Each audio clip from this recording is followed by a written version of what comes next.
예, 안녕하십니까. 넘버원 의학 채널 비욘디 구독자 여러분들. 저는 상명대학교 화학에너지공학과의 강사 교수라고 합니다. 2주 만에 다시 인사드리게 됐는데요. 너무 반갑게 생각합니다. 지금 전국에 지금 비가 내리고 있는데요. 비 피해 없으시기를 저도 간절히 바라겠습니다. 네, 그럼 오늘 주제 시작하도록 하겠습니다. 참고로 제가 40분 동안 특강을 한 예정이고요. 10분간은 또 질문을 받을 예정인데요. 중간중간 채팅창에 글 남겨주시면 제가 이 중에서 선별해서 답변 드리도록 하겠습니다. 뭐 중간에 답변을 드리거나 끝나고 특강 40분 동안 특강 끝나고 마지막에 답변 드리도록 하겠습니다. 네, 그럼 지금 특강 시작하도록 하겠습니다. 오늘 주제는 중금속 종류가 굉장히 많은데요. 그중에서 메틸수은, 바로 중금속 메틸수은의 노출을 줄이는 방법에 대해서, 덜 노출되는 방법에 대해서 설명드리는 시간을 갖도록 하겠습니다. 먼저 수은이란 말 한번 좀 들어보셨을 것 같은데요. 메틸수은 도대체 뭐길래 정부에서 관리할 때 주로 메틸수은을 관리한 이유를 설명드리면요. 일단 그냥 중금속 수은이라는 게 있는데 그게 이제 유기화합물이다 라고만 생각하시면 되겠습니다. 그래서 메틸수은 차근차근 살펴볼 건데요. 당연히 뭔가 독성이 있기 때문에 정부뿐만 아니라 전 세계 모든 특히 선진국들이 관리하는 그런 중금속이라고 보시면 되는데요. 바로 독성의 첫 번째가 바로 중추신경계의 손상을 불러일으킵니다. 그래서 뭐 기억력 저하라든지 시야 손실을 초래할 수 있다라고 알려져 있고요. 그 다음에 간 기능 장애까지도 유발할 수 있다고 알려져 있습니다. 뿐만 아니라 면역에 대해서, 면역이 얼마나 중요한지 여러분들이 코로나를 겪으시면서 다 한 번쯤 깨달으셨을 텐데요. 이런 면역계에까지 독성이 있기 때문에 감염에 대해서 저항력이 매우 저하된다라는 그런 독성 결과가 발표된 바 있습니다. 이렇기 때문에 전 세계적으로 관리하는 건 어떻게 보면 당연한 거라고 볼 수가 있겠죠. 그래서 우리나라 당연히 관리를 하고 있는데요. 보통 이런 관리할 때는 항상 기준치라는 게 있습니다. 우리나라도 이 중금속 메틸수은 기준치를 정해놨는데요. 표에 보시는 것처럼 우리나라 식약처에서 이렇게 뭐라고 나와 있냐면 보시는 것처럼 어류에 대한 1.0인데 단위를 보시면 미리그램 퍼 킬로그램이죠. 그러니까 이게 ppm입니다. 그러니까 1ppm 이하로 이제 관리하고 있다라고 보시면 되고요. 뭐 냉동식용 어류 머리, 냉동식 어류 내장에 대해서도 1.0 ppm 이하로 관리하고 있다라고 보시면 되겠습니다. 참고로 이제 여러분들이 좀 아셔야 될 게 뭐냐면 이런 기준치라고 하는 거는 시간이 지나면 또 시간이 지나면 독성 결과들이 막 나오잖아요. 쌓이잖아요. 전 세계적으로. 그럼 그런 결과들 취합이 돼서 당연히 뭔가 이런 거를 어떤 위원회에서 이런 것들 다 점검하게 됩니다. 그렇게 되면 이 기준치는 시간 지나면 바뀔 수도 있다라는 거. 불변의 수치가 아니라는 거는 꼭 여러분 우리 구독자님들은 꼭 명심해 주시길 바라겠습니다. 자, 그래서 실제로 올해 정부에서 조사한 결과가 있습니다. 올해 초에 보고서가 나온 거니까 가장 최근 정부 공식 자료인데요. 이 자료를 여러분들한테 먼저 공유 드리도록 하겠습니다. 정부에서 무려 5,300건을 조사한 적이 있었어요. 우리가 먹는 식품들 있잖아요. 그거에 대해서 과연 메틸수은이라는 게 얼마나 있는지 한번 살펴봤습니다. 살펴봤더니 보시는 것처럼 농산물, 뭐 축산물, 뭐 수산물, 가공식품 이렇게 돼서 조사를 해봤더니 보시는 것처럼 일단 검출률부터 먼저 볼게요. 보시는 것처럼 농산물은 1%가 채 되지 않습니다. 축산물은 농산물보다 높지만 수산물에 비해서는 매우 낮다는 걸 볼 수가 있을 겁니다. 보시는 것처럼 물론 검출이 거의 50% 육박한다는 얘기죠. 그러니까 수산물의 두 개 중 하나는 무조건 메틸수은이라는 중금속이 관찰됐다라고 보시면 되겠습니다. 그 다음에 이 평균 오염도로 봤을 때요. 이제 검출이 돼도 뭐 양이 매우 미미하면 뭐 우리가 걱정할 필요가 없는 거잖아요. 근데 보시면 농산물과 한번 비교해 봤습니다. 왜냐면 채식주의자 분들도 많으시기 때문에 순수 채식주의자, 그러니까 뭐 생선조차 드시지 않는 순수 채식주의자, 뭐 비건이라고도 하죠. 그분들의 식습관 한번 비교해 보겠습니다. 그럼 그렇게 드시는 비건분들과 비교해 보면 보시는 것처럼 농산물 대비 수산물은 0.079 ppm이잖아요. 무려 농산물 대비 약 1580배 농도가 높다는 걸 알 수가 있습니다. 그래서 일단 수산물이 이렇게 좀 오염돼 있다는 걸 보시면 되고요. 이걸 통해서 이것만 보시고 그럼 이제부터 수산물 끊어야겠다 뭐 이렇게 생각할 수도 있는데 뭐 그렇지는 않습니다. 영상 끝까지 보시면 좀 생각이 달라질 수도 있고요. 그래서 끝까지 시청 부탁드리겠습니다. 그래서 참고로 이제 수산물 이 종사자분들이나 뭐 이런 관련된 종사자분들이 계시잖아요. 근데 그분들은 사실은 뭐 어떤 잘못을 하신 건 없습니다. 여러분들 좀 오해는 없으셨으면 좋겠어요.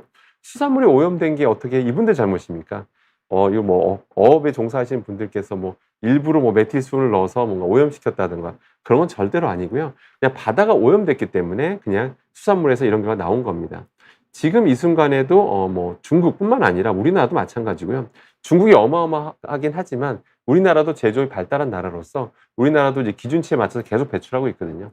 계속 무언가가 이 오염물질을 이제 공장 폐수 이렇게 하수나 배출하게 되면 바닷물은 계속해서 오염돼 간다는 거 꼭 명심하셔야 됩니다. 바다가 이게 물이 증발하잖아요. 증발해도 물만 증발하고요. 그 안에 오염물은 계속 쌓여 나간다고 보시면 되겠습니다. 자, 그러면 이제 오염도, 자, 이제 수산물이 좀 높다라고 말씀드렸는데 그 정보에 다시 한번 그 상위 오염도 관련 랭킹을 한번 매겨봅니다. 오염도 랭킹을 매겨보니까 보시는 것처럼 이런 랭킹이 나옵니다. 한번 눈여겨보셔야 될 게 황새치, 청새치가 1등, 2등이었고요. 이렇게 하면 뭐 나는 황새치 안 먹는데 이렇게 생각할 수도 있는데요. 혹시 뭐 이런 결혼식장이라든지 어디 가면 이제 그 스테이크 있잖아요. 생선 스테이크 이렇게 시키시는 경우가 있을 텐데 그 생선 스테이크에 주로 쓰이는 게 이런 새치류들, 황새치라는 거 이런 거 좀 참고하시면 되고요. 근데 우리가 뭐 황새치를 뭐 이렇게 그렇게 자주 드신다고 보기 좀 어렵겠죠. 예, 뭐 여러분도 당연히 그러실 겁니다.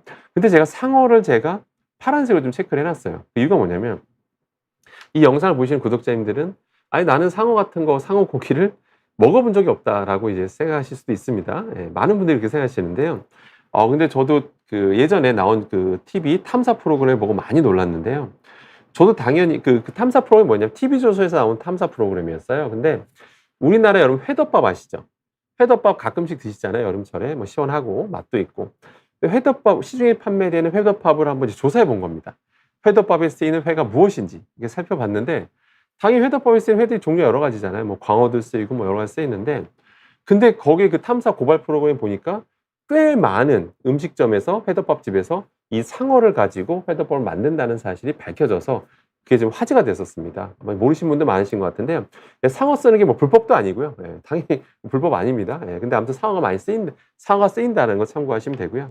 그래서 여러분들 회덮밥 드실 때 이게 상어고기인지 아닌지 이게 다 표기가 돼 있어요. 그러니까 여러분들이 이렇게 교묘하게 안 보이게 한다면 그런 가게는 안 가시는 게 좋고요. 항상 이 쓰이는 회덮밥의 회가 무엇인지 꼭 확인하고 드시길 좀 바라겠습니다. 예, 상어는요 대표적인 상위 포식자이기 때문에 이런 수은 농도가 메틸 수은 농도가 높게 나오는 거는 전혀 이상할 게 없다라는 거 좀 참고하시기 바라고요. 그다음 상어가 무려 3등이었고요. 그다음 뭐 참다랑어, 뭐 메로도 많이 좋아하시죠. 자, 이제 그런데 여기 보면 눈여겨 보셔야 될 게 이제 가다랑어가 나름 높은 순위를 차지하고 있다는 것도 좀 눈여겨 보시기 바라겠습니다. 자, 그럼 이제 정부 공식 자료를 좀 더 살펴보면요. 중요한 게 일단 우리가 뭐 전체적으로 오염이 됐다라고 하더라도 유독 우리가 노출이 많이 되는 게 있을 거잖아요. 그죠? 우리가 유독 노출이 많이 되는 게 있을 거고 평균보다 노출이 많이 되는 것이 있을 거고. 그러니까 예를 들어서 황새치가 아무리 오염도가 높다 하더라도 우리가 노출이 별로 안 되면 걱정할 필요가 없는 거죠. 그죠? 네, 그다음에 노출량이 좀 평균보다 높은 식품들, 그다음에 역시 오염도도 모두 평균보다 높은 식품들을 따로 한번 정부가 분류를 해봤습니다. 분류를 해봤더니 보시는 것처럼 다랑어류가 꼽힙니다. 다랑어류가 무려 0.124 ppm으로 나름 높은 수치를 차지한다는 걸 보실 수가 있는데요. 자, 그런데 보시면 정부 기준치로 보면 그래도 정부가 기준을 삼는 게 1이잖아요. 1 ppm이니까 1 ppm보다 많이 낮네. 뭐 이렇게 생각할 수도 있어요. 근데 아무튼 정부가 이제 분류를 했을 때 노출량 오염도 모두 평균보다 높은 식품에 다량어류가 들어간다는 걸 꼭 여러분들이 명심하시길 바라겠습니다. 기타 심해성 어류도 무려 다량어류보다 2배 정도 이상 높다는 것도 참고하시면 되고요. 자, 그다음에 이제 중요한 게 뭐냐면, 자, 우리가 뭐 이것저것 뭐 노출될 수 있잖아요. 메틸수은에 뭐 완전히 노출 안 되는 건 불가능합니다. 그런데 그러니까 정부가 이제 따져봤을 때 과연 우리가 메틸수은에 총 노출이 된다고 봤을 때 과연 이 노출에 가장 기여를 많이 하는 건 무엇일까? 이제 그걸 따로 조사합니다. 예, 가장 많이 기여를 하는 게 무엇일까? 이제 조사를 해봤어요. 했더니 바로 다량어류가 노출 기여율이 무려 43.1%를 차지합니다. 거의 뭐 50%죠. 50%. 압도적 1위입니다.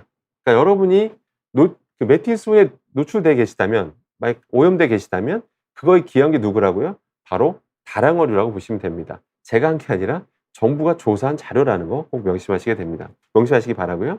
자, 그럼 다량어류가 굉장히 다량어류만 어떻게 보면 약간 노출을 피해도 우리가 메틸수에 노출될 가능성 줄어든다라고 볼 수가 있는 거죠. 그럼 다량어류의 대표적인 게 바로 가다랑어라고 볼 수가 있습니다. 가다랑어인데요. 그럼 또 이 영상을 보시는 분들께서는 아니 나는 가다랑어를 안 먹는데 그럼 나는 메틸수에 노출되지 않았겠다라고 생각하실 수도 있을 것 같습니다. 근데 또 그렇지가 않다라는 거 좀 말씀드리겠습니다. 여러분 가다랑어가 어디에 많이 쓰이냐면요. 또 이렇게까지 우리한테 기여를 많이 했잖아요.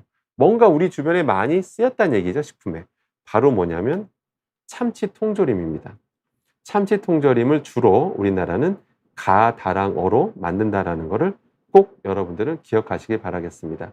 예, 참치 통조림이 여러분 가다랑어로 만듭니다. 그러니까 여러분들 그러니까 여러분들 이제 이해하실 수 있을 거예요. 아, 참치 통조림은 여러분 즐겨 드시잖아요. 다양한 경로로 드시죠. 먼저 참치김밥.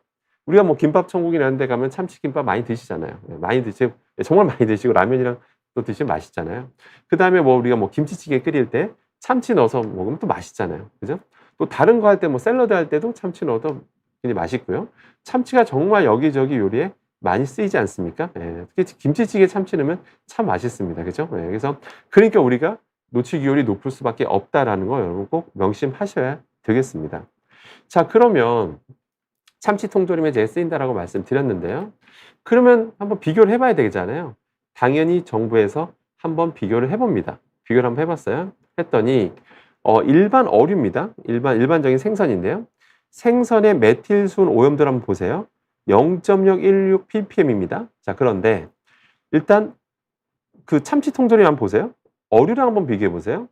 그러면 일반 어류보다 참치 통조림이 일단 50% 높습니다. 일단 50%는 되게 높은 거죠. 예, 당연히 50%는 높은 겁니다, 여러분들. 일단 참치 통조림이 높은데 근데 결과가 좀 이상하죠? 많이 이상하지 않습니까? 가다랑어가 0.085 높긴 높은데 0.085 ppm인데 너무 이상하지 않으세요, 여러분들? 아니 가다랑어로 만들었는데 참치 통조림이 만들었는데 아니 참치 통조림이 농도가 좀 낮게 나오잖아요, 그죠? 뭔가 이상하다라고 아마 눈치채셨을 텐데요. 자, 그 이유를 제가 말씀드리도록 하겠습니다. 그래서 데이터를 누군가 설명해 주는 사람이 필요한 겁니다. 그래서 자 가다랑어를 정부가 이제 분석을 했는데 가다랑어는 당연히 크게 그 안에 내장이 있고요. 내장이 있고 겉에 살코기가 있습니다. 그죠? 근데 정부에서 여기서는 내장을 주로 분석했는지 살코기를 주로 분석했는지 비율을 몇 대 몇으로 분석했는지는 보고서에 나와 있지 않습니다. 그럼 일반적인 분석이라고 봐야 될 것 같은데 일반적으로 분석을 한다면 아무래도 살코기 위주로 했을 가능성이 큽니다. 그런 가능성이 굉장히 높고요. 뭐 내장이 좀 섞여 있다고 뭐 섞일 수도 있겠지만 살코기 위주라고 볼 수가 있습니다. 자, 그럼 아무튼 살코기 위주라고 봤을 때 이 0.085에 그러니까 살코기도 꽤 이하 유사한 수치가 나올 거다라고 이제 볼 수가 있는 거죠.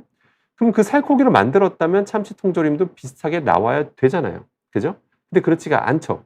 왜 그럴까요? 바로 참치 통조림에는 참치만 있지 않기 때문입니다. 우리 참치 통조림 딱 열면 참치만 있나요? 아니죠. 그 안에 보통은 그저 그 기름을 넣어 놓습니다. 예, 기름을 넣어 놓습니다. 보통 까놀라유를 많이 넣어 놓습니다. 그럼 까놀라유를 넣어 놓기 때문에 보통 일반적으로 분석하면 어떻게 분석할까요? 그냥 그걸 꺼내서 분석하는 거예요. 아니, 그냥 꺼내서 분석합니다. 예, 당연히 분석하고요. 그러면 그 기름 때문에 희석이 됩니다. 기름 때문에 메틸수은 농도가 희석이 되기 때문에 저렇게 수치가 낮아지는 거라고 보시면 됩니다. 그럼 만약에 여기서 기름을 제가 완벽하게 제가 빼냈어요. 완벽하게 빼낸 다음에 참치 통조림 그 살코기만 제가 분석을 했다면, 제가 만약 분석을 했다면 이 가다랑어에서 차지하는 그 살코기가 차지하는 그 메틸수은 농도랑 매우 유사하게 거의 준하는 수치가 나올 가능성이 굉장히 높다라는 겁니다. 그래서 결론은 이 참치 통조림 이 숫자 이거 보고 많이 낮네 이렇게 생각하지 마시고 가다랑어의 살코기가 차지하는 그 수치만큼 높을 수 있다. 그러니까 한마디로 이 숫자보다 0.024보다는 더 높다라고. 그러니까 안 그래도 일반 오류보다 50% 높은데 이거보다 더 높은 수치가 그 메틸수은 농도가 잡힌다라는 거. 그렇게 여러분들이 이해하시면 되겠습니다. 우리 구독자님도 그렇게 이해하시면 되겠습니다. 자, 그러면 여러분들 이 영상을 보시면 또 약간은 여러분들 이렇게 생각할 수 있어요. 아니 너무 공포감을 조성하는 거 아닌가. 아니 그렇게까지 뭐 위험하면 정부가 진작 나섰겠지 뭐 이렇게 생각할 수도 있고 이것저것 따지면 뭘 먹고 사는가 뭐 이렇게 생각할 수도 있을 것 같은데요. 제가 오버하는 게 아니고요. 정부의 공식 입장을 한번 들어보겠습니다. 정부가 보고서에 뭐라고 적어놨냐면 극단 섭취자 사실 그렇잖아요. 사람마다 먹는 양이 너무 다르잖아요. 그죠? 저희 분야에서 평균의 함정이란 말을 써요. 평균의 함정. 보통 이러잖아요. 일반적인 뭐 섭취량은 괜찮습니다. 이런 말 한번 좀 들어보셨을 거예요. 그러니까 평균적인 노출량 기준으로 따지는 거예요. 근데 만약에 여러분 이 영상을 보신 여러분들은 그 평균에 가까우신 분도 있을 수도 있고 평균으로부터 많이 떨어져 계신 분도 있을 거 아니에요. 그죠? 많이 떨어져 계신 극단 섭취자일 경우, 정부에서 말한 극단 섭취자일 경우, 또 민감 계층일 경우에는 뭐라고 정부가 말했냐면 해양 어류 섭취에 주의가 필요합니다. 라고 공식 입장을 발표한 바 있습니다. 이거를 언론 보도를 통해서 대대적으로 발표를 안 하니까 우리가 잘 모르는 거지, 이런 보고서에 이런 것들 다 발표를 합니다. 또 크게 이런 걸 이제 식약처연대에서 또 너무 대대적으로 나서서 하진 않아요. 뭐 여러분 잘 눈치채셨겠습니다만 또 이런 우리 또 이렇게 어업에 종사하신 분들이라든지 뭐 관계자분들 또 이렇게 자영업자분들, 이걸 또 음식을 판매하신 자영업자분들의 피해가 뭐 갑자기 갈 수도 있기 때문에 항상 이런 보도자료 내면 항상 이게 좀 조심스럽게 내는 걸 참 많이 관찰할 수가 있습니다. 누가, 그러니까 저 같은 사람이 이렇게 딱 정리해서 보여드리지 않으면 일반 분들은 대부분 모르고 넘어가는 경우가 참 많다는 것도 좀 안타까운 현실이긴 합니다. 근데 아실 필요는 있어요. 그 정부 입장이기도 하고요. 그러니까 극단적인 섭취는 이제 주의할 필요가 있다라는 거죠. 그래서 뭐라고 하냐면 정부에서 수은 노출량 관리와 더불어 다량 어류 등, 다량 어류, 우리가 많이 노출되니까 다량 어류에 해양 어류의 섭취량 조절에 대한 지속적인 권고는 필요하다라고 입장을 발표한 바 있습니다. 그러니까 결론은 지속적으로 관리하겠다는 거죠. 계속해서 노출량, 우리가 노출된 양도 보고 또 이런 어류들이 얼마나 오염됐는지 여부도 보면서 항상 입장 발표를 하겠다는 거죠. 그래서 실제로 예전에 이렇게 보도자료 낸 적도 있어요. 임산부 분들은 좀 섭취에 조심할 필요가 있다라고 발표한 적도 있어요. 그때 물론 또 같은 정부인데, 그러니까 정부에서 그렇게 발표를 했는데 해양수산부에서는 또 거꾸로 왜 그렇게 뭐 공포를 조장하냐 이렇게 막 반박한 적도 있었어요. 그러니까 식약처는 건강만 생각하는 집단이죠. 정부 부처죠. 부처니까. 그러니까 정부 국민이 걱정돼서 이렇게 얘기를 했던데 해양수산부는 조합적으로 또 봐야 되죠. 어업의 또 종사자분들의 또 어떤 이런 생계 이런 걸 걱정하다 보니까 또 그렇게 또 입장을 내기도 한다라는 거죠. 그러니까 여러분들이, 그러니까 이런 사항도 여러분들이 이해를 하셔야 된다라는 겁니다. 자, 그러면 여기까지 영상을 보시면 그러면 이제 뭐 이번 명절 때 선물 받은 것도 많은데 이거 갖다 버려야 되나? 뭐 이렇게 생각하실 수도 있습니다. 그러실 필요 없습니다. 제 방법을 정확하게 알려드리겠습니다. 참치 통조림을 제가 뭐 버리시라고 제가 이 영상을 여러분들 특강을 들려드리는 게 아니고요. 방법을 알려드릴게요. 보통 이런 그 참치가 메틸수은 농도가 높다라고 말씀드렸는데 이런 가다랑어가, 근데 저게 그러니까 까놀라유 같은 게 담겨 있잖아요. 꽤 오랫동안 담겨 있거든요. 근데 그 기름 성분이 그 사이사이 조직에 잘 침투해 들어가 있습니다. 그러면 서서히 이 참치가 좀 유연해져요. 그래서 오랫동안 담겨져 있는 그게, 그러니까 물에 담겨져 있는 참치보다 기름에 담겨져 있는 게 되게 유연하잖아요. 씹는 감이 훨씬 더 식감이 좋습니다. 다 아마 이해하실 거예요. 그래서 근데 그 기름들이 많이 침투해 들어가 있다 보니까 서서히 거기 좀 빠지는 게 있어요. 그 살코기 내에서 여러 가지 성분들, 지방 성분이 빠지면서 그 안에 있는 메틸수은 농도도 기름층으로 서서히 빠져나오는 것들이 꽤 많습니다. 그래서 드실 때 두 가지 방법 팁을 알려드릴게요.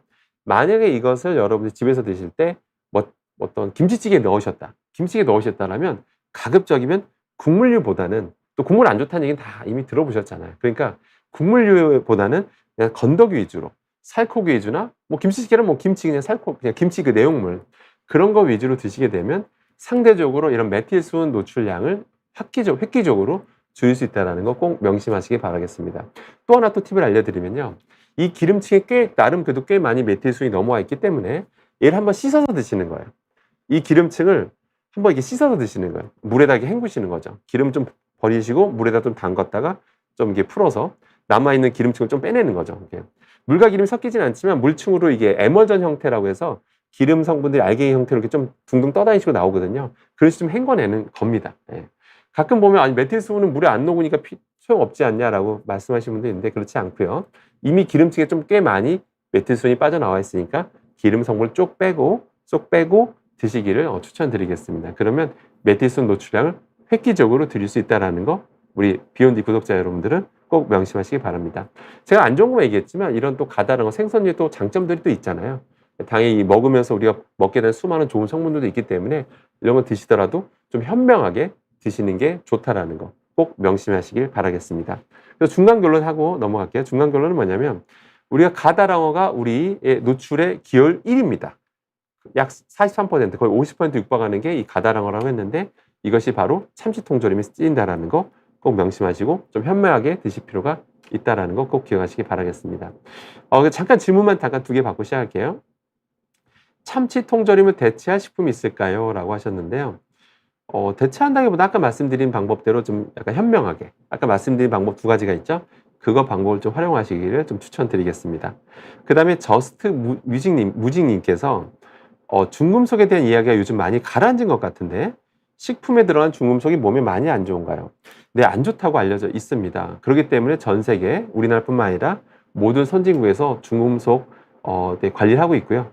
얼마나 오염됐는지 늘 체크하고 있습니다. 전 세계적으로 다 체크하고 있고요. 또 우리가 얼마큼 노출됐는지도 다 체크하고 있고요. 물론 아직까지는 정부가 말하는 기준의 말에 따르면 지금까지 뭐 노출되는 양은 뭐 예를 들어서 카드뮴 뭐 괜찮다라고 말하고 있고요, 정부에서. 이 정도 노출되는 건 괜찮아라고 말하고 있고요. 수은, 메틸수은 괜찮아.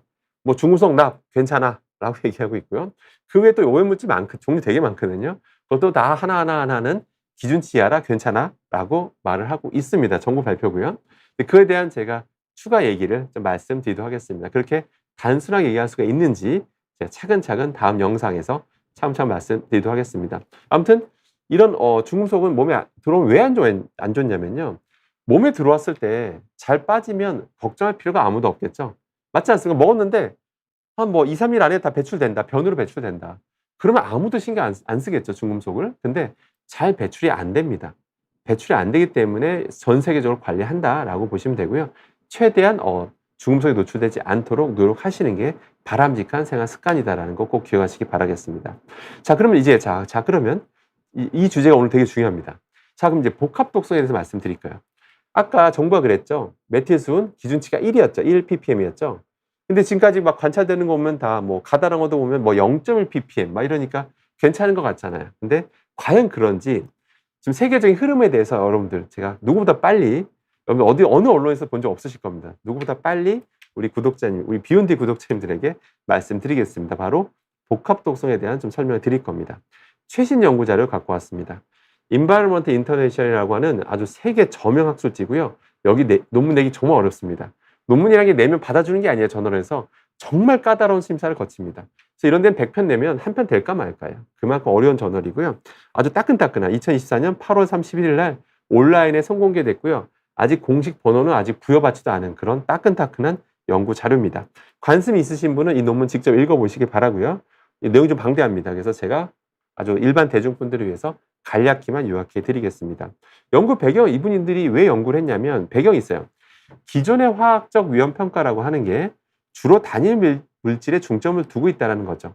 그렇잖아요, 여러분들. 항상 한 가지만 놓고 동물 실험하면요. 카드뮴 잔뜩 먹여봐요. 그러면서 어떤 독성이 나타나는가. 이런 실험이 대부분입니다. 그러니까 하나만 집중적으로 먹여보는 거예요. 그거 가지고 이제 인간한테 이제 대입을 하는 거죠.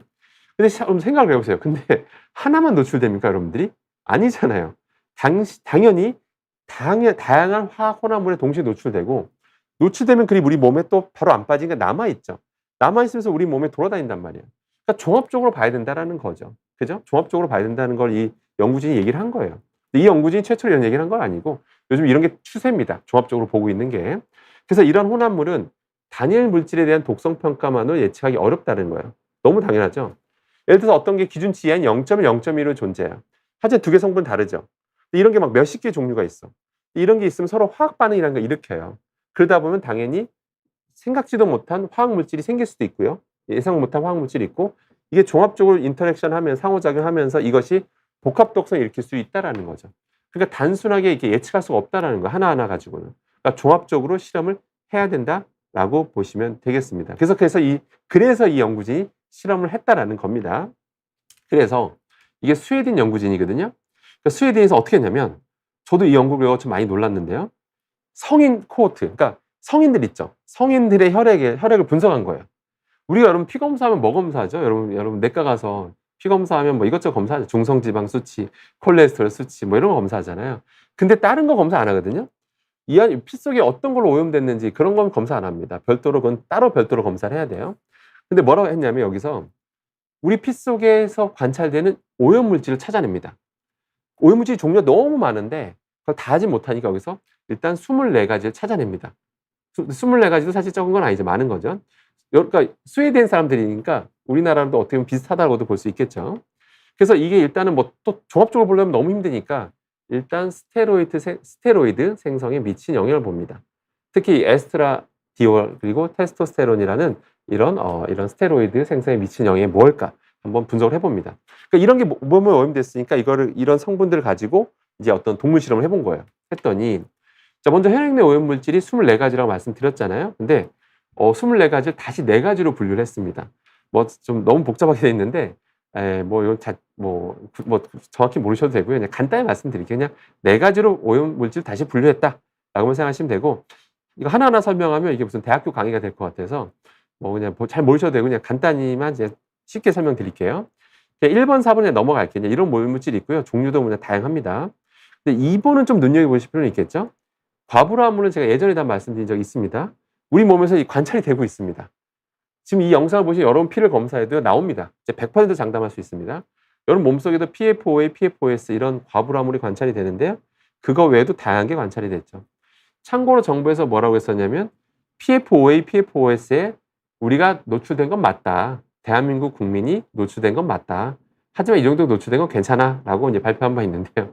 근데 이 2가지만 노출된 게 아니라는 겁니다. 다른 거에도 많이 노출돼 있어요. 근데 또 눈여겨봐야 될 게 뭐냐면 농약입니다. 유기염속의 농약에도 이 스웨덴 사람들은 노출이 될 수 있었다라는 겁니다. 우리 농약 은근 좀 많이 먹어. 이런 식으로 먹는다는 얘기입니다. 예. 참고로, 여기 좀 분리해서 좀 약간 구별해서 봐야 돼요.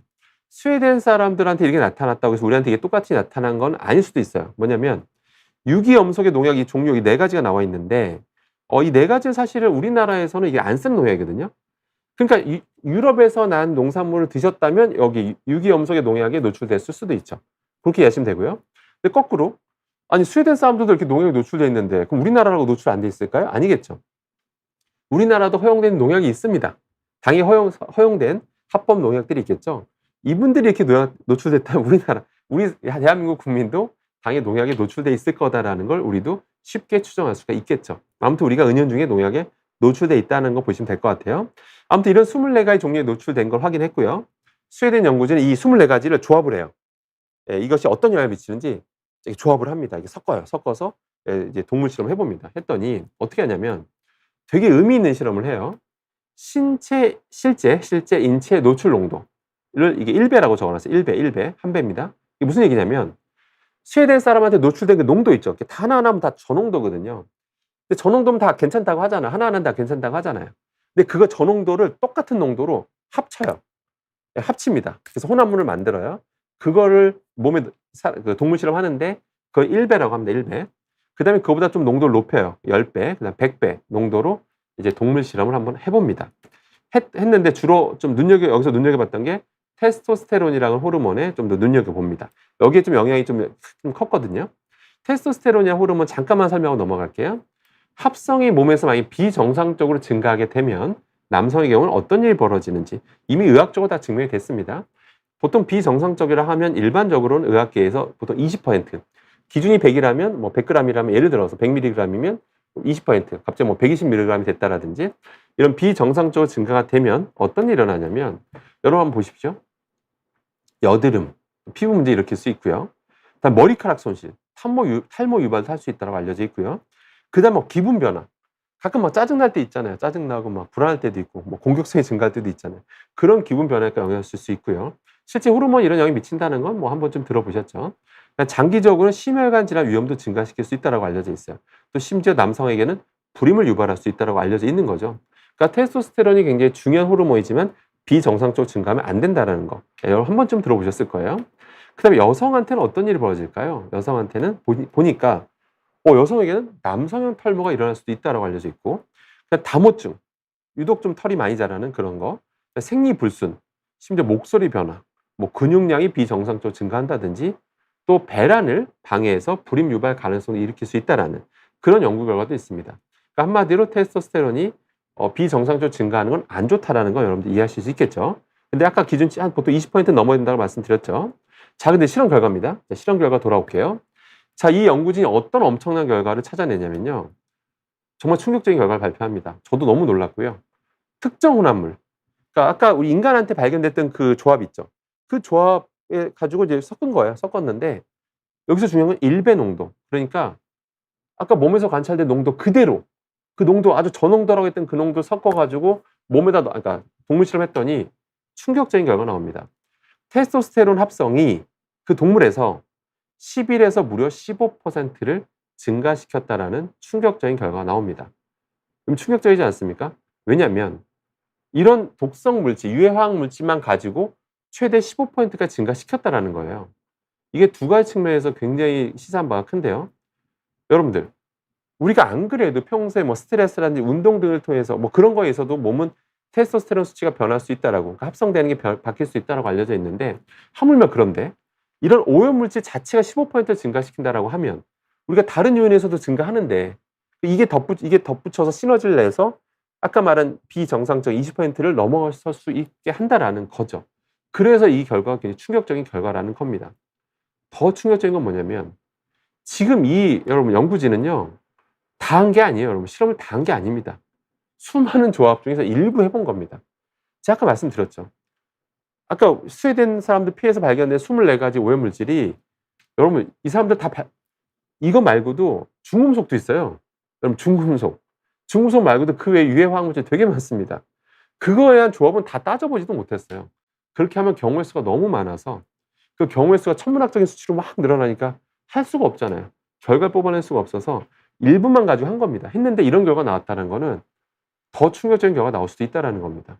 그러니까 뭐 중금속 사람한테 발견된 농도, 뭐 과불암물 발견된 농도, 뭐 농약 발견된 농도, 그걸 조합해서 실험을 해보면 아까 말씀드린 그냥 20%가 테스토스테론 수치가 그냥 20% 넘는 결과도 나올 수 있다는 거죠. 또 이 결과는 테스토스테론만 본 거, 아니 그러니까 몇 개만 본 거지 다양한 어떤 미치는 영향을 다 본 게 아니라는 겁니다. 암에 미치는 영향까지 보고 세대간에 미치는 영향까지 보려면 너무나 방대한 실험이 되게 오래 걸리거든요. 그런 결과는 앞으로 계속 나올 겁니다. 요새 여러분 이 연구진만 하는 게 아니라 너무 많은 전 세계 연구진들이 지금 이런 복합 독성에 대해서 굉장히 연구를 많이 하고 있거든요. 왜냐하면 왜 할까요, 여러분들? 거꾸로 생각해 보세요. 왜 할까요? 그동안 우리가 모르는 게 너무 많다라는 거죠. 모르는 게 많잖아요.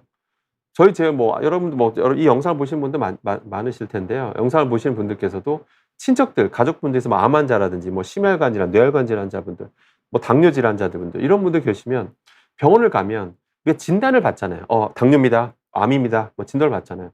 근데 그런 것들이 왜 우리가 암에 걸리는지, 뭐 이런 것들, 뭐 왜 심혈관 질환을 일으키는지, 왜 당뇨를 일으키는지, 왜 신장에 내가 문제가 생겼는지, 왜 폐가 영향을 미쳤는지 이런 것들에서 모르는 게 너무 많잖아요.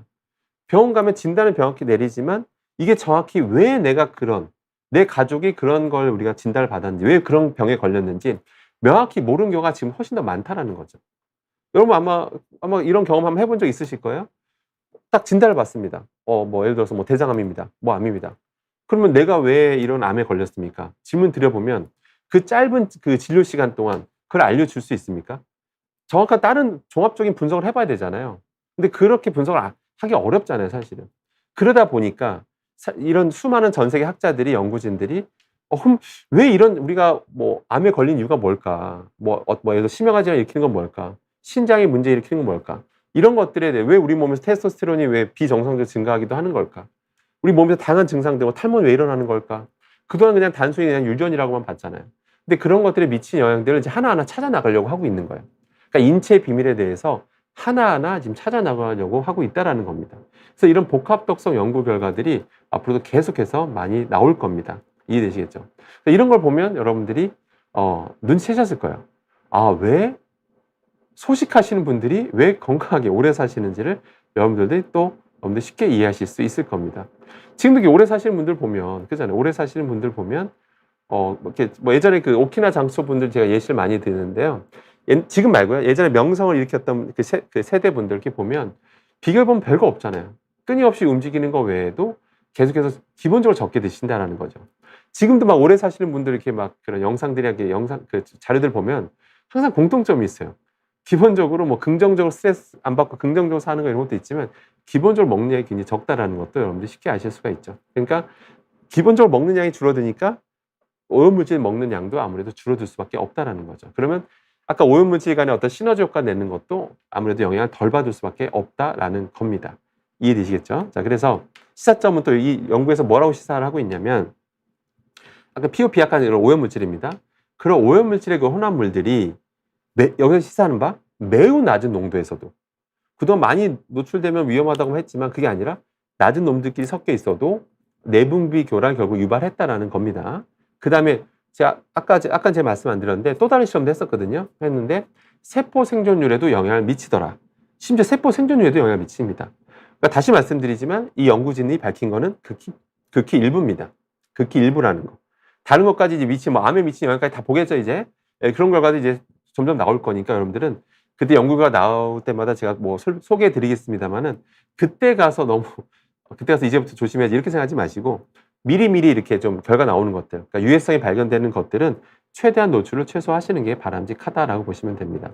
그래서 결론이 뭐냐면 이겁니다. 그동안 정부에서 뿐만 아니라 다른 전 세계 모든 기관에서 항상 하는 얘기가 있습니다.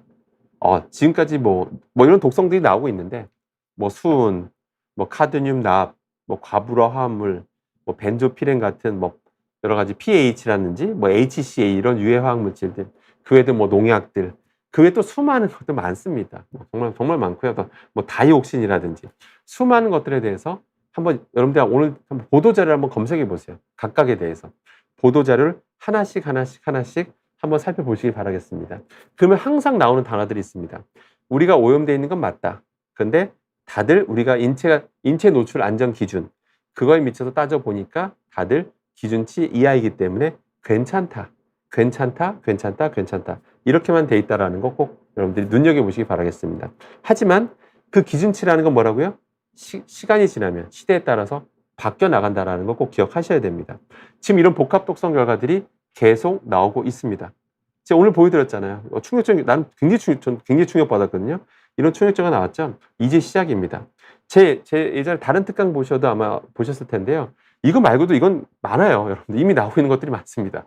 다들 그냥 이것저것 섞었더니 막 분명히 안전한 농도라고 생각했는데 섞었더니 유해한 물질이 나왔던 그런 결과들이 계속해서 나오고 있습니다. 이제 시작이고요.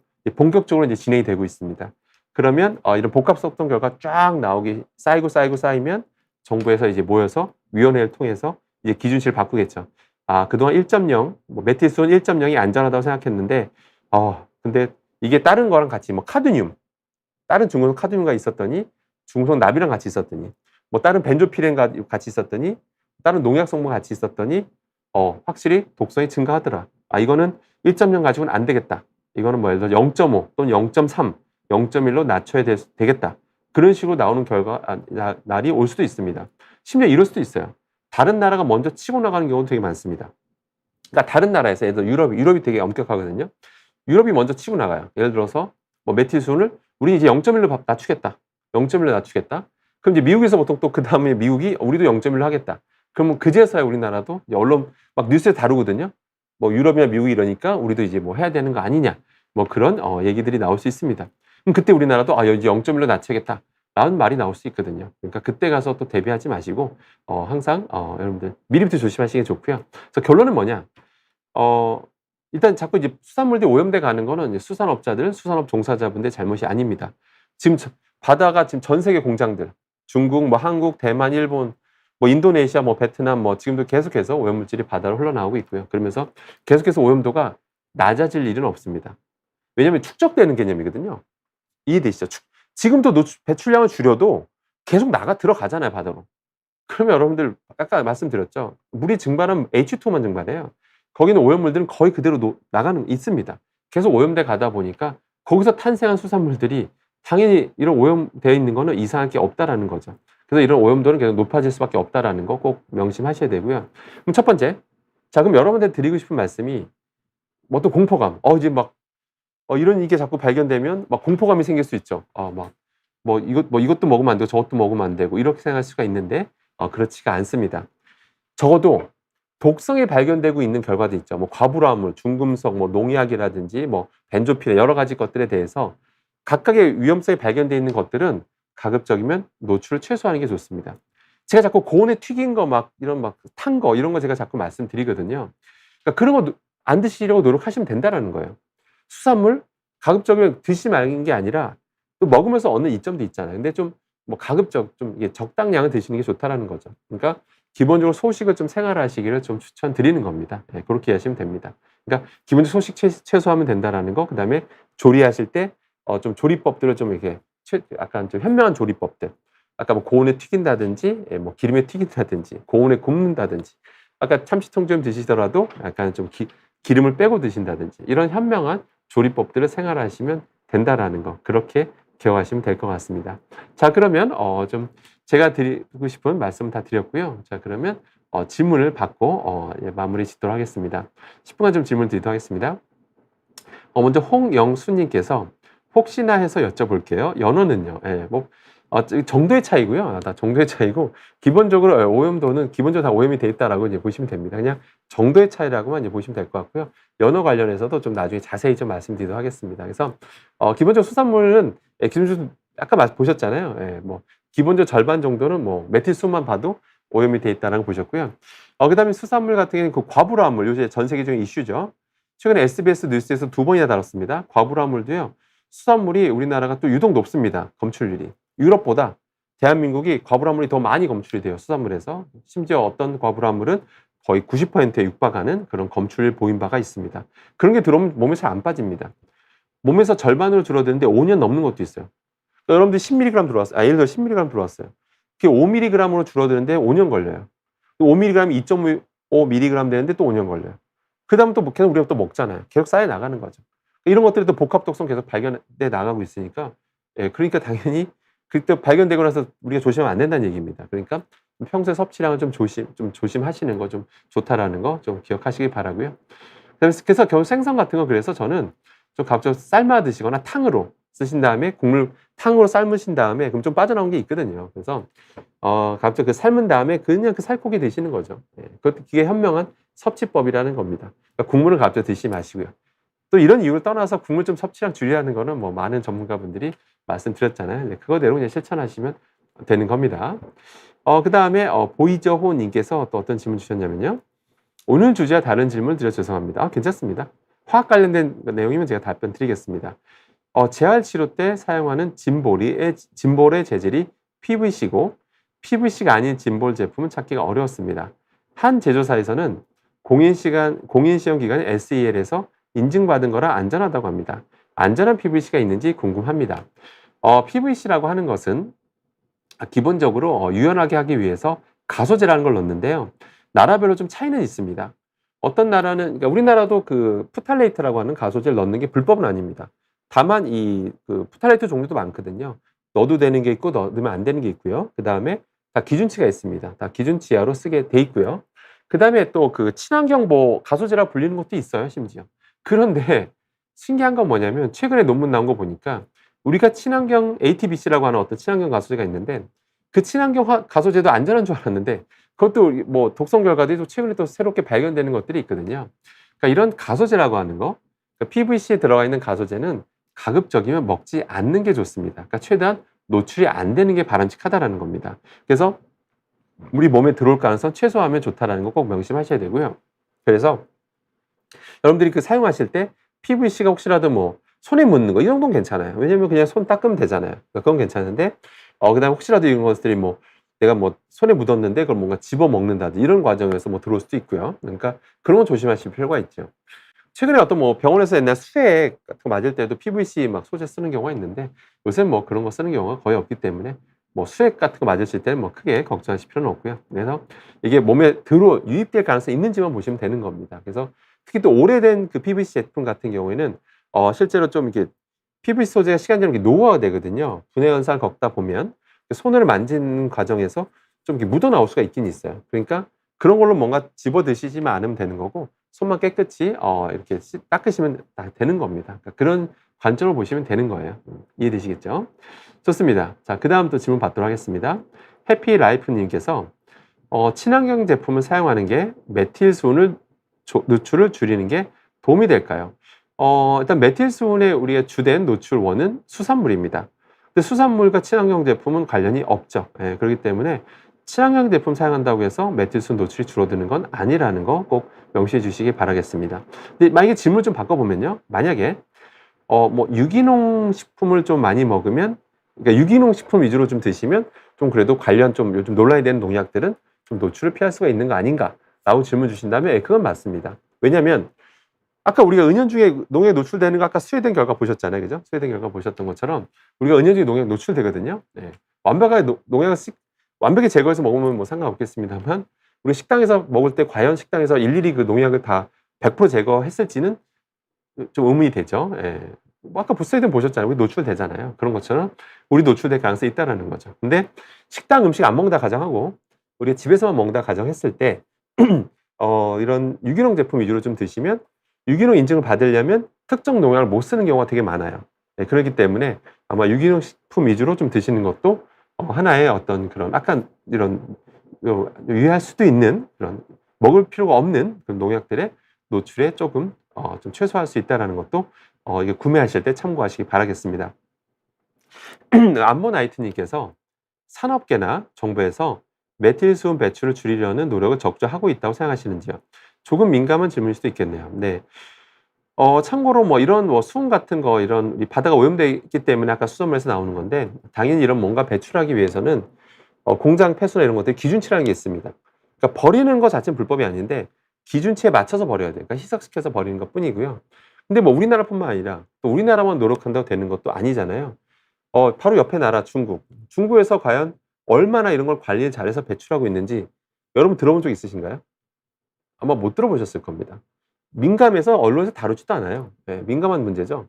진짜 우리나라 정부가 중국 앞바다에 가서 공장 그 폐수가 공장이 있는 그 폐수들 그 공장들이 있는 몰려 있는 그런 산업단지들에서 이제 폐수들이 막 배출되잖아요. 또는 내부에서 그런 내륙에서 배출해도 이게 강을 통해서 바다로 오는 거거든요. 그거에 대해서 우리가 과연 그 중국 앞바다에서 우리가 직접 뭔가 채취해서 분석한 결과가 있나요? 분석한 적도 없고 결과도 없습니다. 만약에 대한민국 정부가 나가서 중국 앞바다 가서 그걸 검사하고 있으면 난리가 나겠죠. 중국 정부에서 아마 엄청난 항의를 할 겁니다. 영토 침범이라고 아마 뭐 하겠죠. 예. 중국도 우리나라에서 하지 못하는 것처럼 우리도 가서 못하고 있습니다. 못합니다. 얼마나 관리하고 있을지 저도 참 의문입니다. 예. 그래서 지금도 아무튼 이거는 좀 정부 차원에서 좀 뭔가 좀 대책이 나와야 될 것 같은데 과연 중국이 제대로 관리 잘 하고 있는지 안 그래도 지금 아까 보셨잖아요. 이거 자꾸 수산물들 오염돼 가고 있는 과정이 너무 슬픈 현실이거든요. 그러니까 지금 뭐 베트남이든 중국이든 인도네시아든 우리나라든 대만이든 일본이든 다 같이 한번 이런 제조업이 발달한 나라들은 다 같이 노력을 좀 해야 된다라고 좀 그러니까 일단 점검을 해야죠. 예, 얼마나 배출되고 있는지. 참고로 그 예전에 그 얼마 안 됐는데 몇 년 안 됐는데 울산 앞바다에서 나온 그 결과 보면 충격적입니다. 예, 나름 뭐 기준치에 맞춰서 버리고는 있지만 계속 나가다 보니까 누적이 되잖아요. 토양에도.